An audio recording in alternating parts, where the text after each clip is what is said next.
Salam sejahtera untuk kita semua. Pelajaran Sekolah Sahabat dengan tema utama Kejadian, pelajaran ke-6, Asal-usul Abraham. Kamis 5 Mei, Persepuluhan Melkisedek. Bacalah Kejadian 14 ayat 18-24 dan Ibrani 7 ayat 1-10. Siapakah Melkisedek itu? Mengapakah Abraham memberikan persepuluhannya kepada imam yang tampaknya muncul entah dari mana? Kemunculan tiba-tiba Melkisedek yang misterius tidak keluar dari rangkaian cerita ini. Setelah Abraham diberikan ucapan terima kasih oleh raja-raja Kanaan, dia sekarang berterima kasih kepada imam ini. Sebuah rasa syukur yang ditunjukkan dengan membayar persepuluhan kepadanya.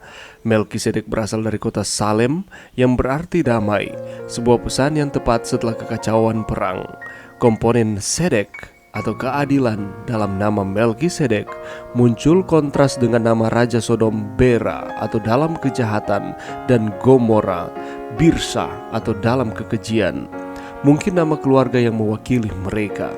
Melkisedek muncul setelah pembalikan kekerasan dan kejahatan yang diwakili oleh raja-raja Kanaan lainnya. Bagian ini juga berisi referensi Alkitabiah pertama untuk kata imam.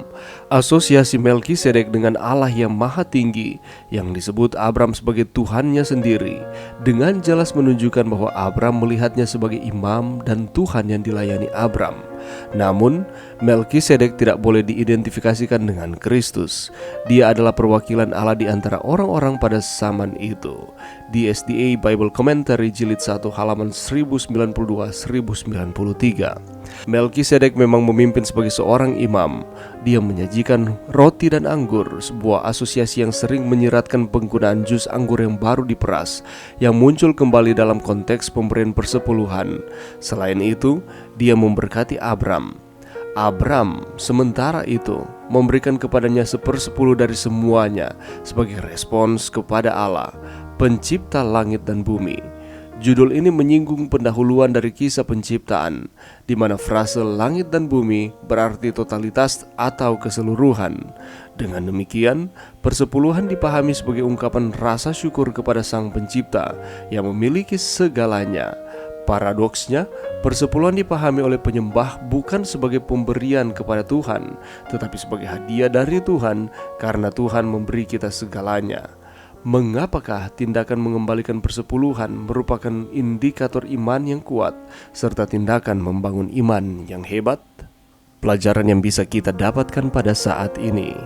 Melkisedek berasal dari kota Salem, nama kuno Yerusalem yang tidak terlibat dalam perang. Selain itu, nama Salem yang berarti perdamaian bertentangan dengan aktivitas perang sebagai inti dari cerita sejauh ini. Kata keadilan berasal dari kata sedek yang termasuk dalam nama raja, berdiri bertentangan dengan kebangkitan kejahatan dan dosa atas nama Bera atau dalam kejahatan Raja Sodom dan Birsa dalam kejahatan Raja Gomora. Melkisedek itu disebut sebagai imam Allah yang maha tinggi. Ini adalah kemunculan pertama dalam Alkitab dari kata imam atau kohen. Keimamatan Melkisedek mendahului keimamatan Lewi. Fakta bahwa Abraham menggunakan gelar yang sama atau Allah yang maha tinggi untuk Allahnya, kita boleh temukan itu di dalam Kejadian 14 ayat 20, di mana ia menggabungkan nama YHWH dengan nama Allah yang maha tinggi, menunjukkan bahwa Abraham menganggap Melkisedek sebagai imam yang sah dari Allah Pencipta. Meskipun Melkisedek termasuk dalam komunitas Kanaan, Tuhan telah memilih dia untuk menjadi wakilnya di antara orang-orang pada waktu itu. Terlepas dari asalnya yang asing, Abraham memberinya persepuluhan dan diberkati olehnya. Selain itu, banyak referensi tentang Allah, perjamuan suci dari anggur dan roti, dan berkat dan nyanyian pujian yang ditunjukkan kepada Tuhan mengilhami sosok Melkisedek ini sebagai orang Kanaan dengan makna rohani yang jauh di luar pertempuran biasa para raja. Secara khusus, firman Allah selanjutnya mempertahankan konotasi rohani ini. Kalau kita membaca di dalam Mazmur 110, ini dikaitkan dengan Melkisedek dengan nubuatan Mesias Daud di masa depan, diikuti oleh para penulis perjanjian baru yang menghubungkan keimamatan Melkisedek dengan Yesus. Di dalam setiap keberhasilan Abraham tidak pernah lupa untuk bersyukur kepada Tuhan, dan ia mengetahui posisinya bahwa ia adalah manusia biasa, sedangkan Allah adalah Allah yang luar biasa yang tidak terbatas akan kekuatannya, sehingga ia yang patut dipuji dan dimuliakan dan disembah. Itulah sebabnya Abraham membawa persepuluhan kepada Tuhan. Apakah kita memiliki pengakuan yang sama seperti dengan Abraham terkait dengan Allah kita? Kalau demikian, marilah kita mengembalikan akan persepuluhan sebagai tanda bahwa kita mengakui bahwa Allah adalah Sang Pencipta yang memiliki segalanya. Dan ketika kita mengembalikan akan persepuluhan, ini merupakan indikator iman yang kuat serta tindakan membangun iman yang hebat. Oleh karena kita mengakui bahwa Allah yang merupakan pemilik dari segala sesuatu yang ada di dunia ini, bahkan diri kita sendiri. Mari berdoa.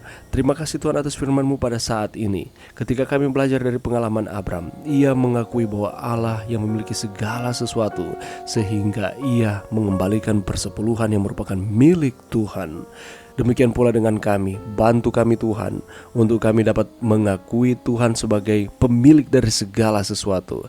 Dengan cara salah satunya, kami mau mengembalikan persepuluhan yang merupakan milik Tuhan itu sendiri. Ini doa kami di dalam nama Yesus. Amin.